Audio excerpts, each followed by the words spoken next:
Hello everybody, my name is Noah Taff, and welcome to my way fucking late review of NXT TakeOver Phoenix 2019. I was supposed to do this last week, and I was looking the other day at the predictions video. I'm like, oh, I wonder if the predictions video did well view-wise. I'm like, oh, wait a minute. I never did reviews for this or the Rumble. Whoops, but we're here now, so let's do it. So the show started with the tag team titles, the Undisputed Era defending against the War Raiders. This is usually it's a smart move. A lot of times they put the tag team titles on first because the tag team division in NXT can surely deliver. It's like SmackDown's tag team division. You want something to fire the crowd up early, put the Usos and a New Day on. You want something to fire this crowd up early, put the War Raiders and the Undisputed Era on. Or hell, put the Undisputed Era versus anybody on. This was an incredible match. They got a lot of time. There was good spots throughout the night where it looked like either of them could win. I'll tell you what, Hanson. If people were not fans of Hanson going in this match, he gained a lot of new fans in this match. He was flipping all over the place. He was kicking at everything. The match ended where the War Raiders finally ended up hitting their finish, and they are the new NXT Tag Team Champions. I gotta admit, I did not expect them to go over until maybe the TakeOver before Mania, but they did. They went over now. You gotta wonder if this, what's the word I'm looking for? If this is, I can't think of a word. If this is... Why can't I think of... If this is saying, I guess, that the era is going to get called up after Mania. Which they could. They could. That was my original prediction for the era, that they're going to go up after Mania. But I think Black's going up after Mania as well. And I wonder if they would go up on the same time. I don't know. They surely wouldn't go to the same show. I don't think. I think the era would all go to one show and Black would go to another. Maybe era goes to SmackDown and Black goes to Raw. But it was an incredible match. Great way to start the night. War Raiders deserve it. Also, fun fact, War Raiders are the first team ever to be the NXT, IWGP, and the Ring of Honor Tag Team Champions. And they've only been together, what, like 4 years? It's a pretty good run. Up next, it was the only non-title match of the night. Cassius Ohno versus Matt Riddle. This was pretty much exactly what it was expected to be. They're both stiff guys. I mean, he's fucking Chris Hero, and Matt Riddle's a former MMA fighter, so they went pretty stiff with each other. There was a big shot where Ohno just straight kicked him right in the face. And there's a slow motion gif of it. It was pretty good. As expected, Riddle won, because duh. I mean, this was just another match designed to put Riddle over. Probably the end of this feud as well. What will Ohno move on to? Don't know. What will Riddle move on to? Don't know. I imagine Riddle would maybe move on to a title picture. Ohno, could he be leaving NXT? Could he ever get called up? I don't know if he's a guy who's ever going to get called up, to be honest, with Cassius Ohno. I don't see him as a guy ever getting called up. The only scenario in which calling him up would make sense would be if Sheamus had to retire and putting him with Cesaro and letting them be the kings of wrestling. That's the only thing I could. Or you put them together as a trio. I thought maybe they were going to do that after the Big Show randomly left the bar after being with them for a month. Anybody remember that? That was weird. But yep, Riddle wins as he should. Good match. Up next, in what in my opinion was the match of the night, Johnny Gargano versus Ricochet for the North American Championship. I think we all knew wrestling-wise this is probably going to be the best match of the night because these are two of the best wrestlers in the company, if not the world. But I think a really underrated aspect of this match was the storytelling aspect, in the sense that it centered around, in match, whether Johnny was willing to turn fully to the dark side and use Tommaso Ciampa tactics to go over Ricochet. And at first he wasn't. He had pulled the floor off, the cover off the floor, and he was going to DDT Ricochet on there, but he didn't do it, and it almost cost him the match. But towards the end of the match, he did it. He DDT'd Ricochet on the floor, got him in a ring, pinned him, 1-2-3. Johnny Gargano is a new North American champion. These two just mesh so well together, as all good wrestlers should. And I don't know what's next for Ricochet now. Johnny's probably staying in NXT for a bit. I don't know what's next for Johnny's title run. I wouldn't be surprised if his title run doesn't last that long. Not gonna say anything about that because it hasn't aired yet. But yeah, that's all I can say. Ricochet, I don't know either. I mean, I don't know if I ever see him getting the big belt in NXT, but although he could be a candidate to beat Ciampa, I don't know if he's going to get called up yet either, although he could because he's super talented. I don't know. I'm kind of conflicted on what this means next for Ricochet. He could always get the belt back. I don't know, but we'll have to find out. Up next, women's title, Shayna Baszler versus Bianca Belair. I think people gave this match too much unwarranted shit. I really do. I think people tried to shell on this match too much. It was, I think, incredible in the sense of getting Bianca over as a babyface, which I didn't expect. But like the crowd after that Ricochet Gargano match was kind of dead, and these two ladies really needed to pull them back. Shayna, by the way, is fantastic. Shayna's looked better every single match she's had, in my opinion.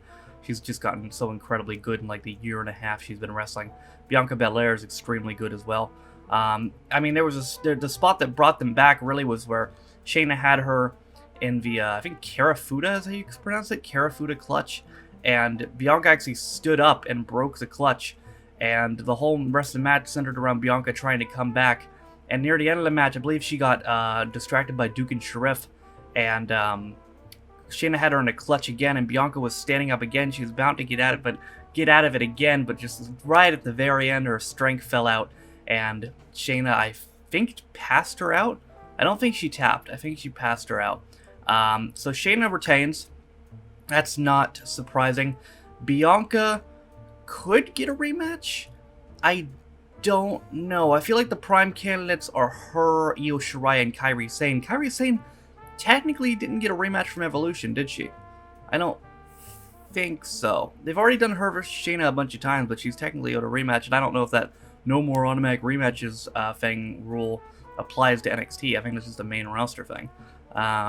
So she could get a rematch. I don't know about Shirai and Sane though, just because they seem content on keeping them together right now, so I don't know if they would get an individual title opportunity, which makes me think Bianca might get a rematch. But honestly, I hope Bianca does get a rematch because she deserves it. Or if they could do a multi-woman match at the takeover before Mania, I could see that too. And finally, the main event: Aleister Black versus Tommaso Ciampa for the NXT Championship.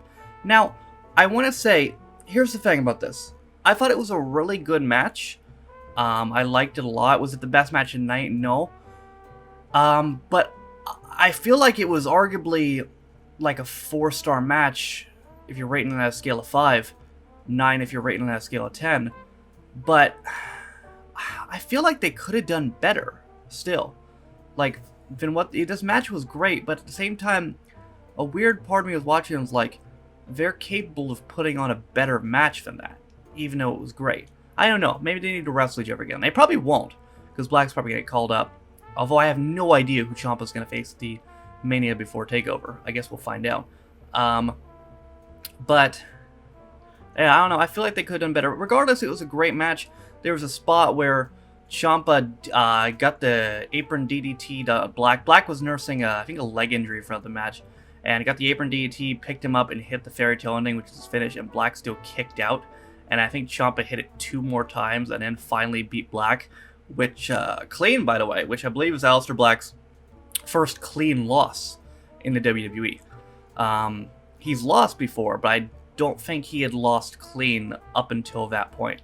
And that's tradition, to be honest. The former champion puts the other guy out in a rematch on the way out. Most people have done that in a rematch. I believe Finn did it for Joe. Joe did it for Nakamura. Owens did it for Finn. Rude did it for... Actually, did Rude get a rematch versus McIntyre? I don't think so. He put McIntyre over clean, though. McIntyre put almost over clean, though, too. The NXT title does not usually change hands by dirty means, and if it does, the champion usually always gets a clean win in the end. That just seems like it's tradition in NXT. Yeah, I mean, that's going back to it. That's just how it is. Like, even when Rollins got called up, like, as member to S.H.I.E.L.D., he still got beat clean by Big E for the title. You know, Big E put over Bo Dallas clean, Bo put over Neville clean, Neville put over Sammy clean, Sammy put over Kevin clean, Kevin put over Finn clean, Finn put over Joe clean, Joe put over Nakamura clean, and Nakamura put over Joe clean, and Joe put over Nakamura clean again. Who's after Nakamura? Nakamura put over Rude clean. Rude put over, who took it off for him? McIntyre clean. McIntyre put it over Almost clean. Almost put over Black clean. Black actually did not put over Ciampa clean until now. I think Ciampa's actually the first NXT champion to win said title, maybe under dirty means. Now that I think about it. Well, Joe won it the second time, kind of dirty means, and I forget how Rude won it. Might have been the same thing, though. But the point is, the champion always gets a clean win in the end, and this was that. What's next for Alistair? Probably get called up after Mania, probably Raw or SmackDown after Mania. Ciampa, don't know. But overall, it was an incredible show. It's interesting because unlike the last couple NXT takeovers, I can't say this was the best takeover ever. It was like the last couple takeovers. I'm like, oh man, that's the greatest takeover ever. I didn't feel that coming out of this show, which makes people think it was a little bit of a disappointment. And when you're coming from that much expectations, maybe it was. But overall, it was still NXT. There's never been a bad takeover, and this was no exception. But that, ladies and gentlemen, is going to do it for my way late review of NXT TakeOver Phoenix. I'll be back either later today or tomorrow with my way late review of the Royal Rumble. If you like this, be sure to like it. If you didn't like it, don't. If you want to follow any of my social media links, all those are in the description. With that being said, my name is Noah Taff. This has been my review of NXT TakeOver Phoenix 2019. I'll see you guys next time.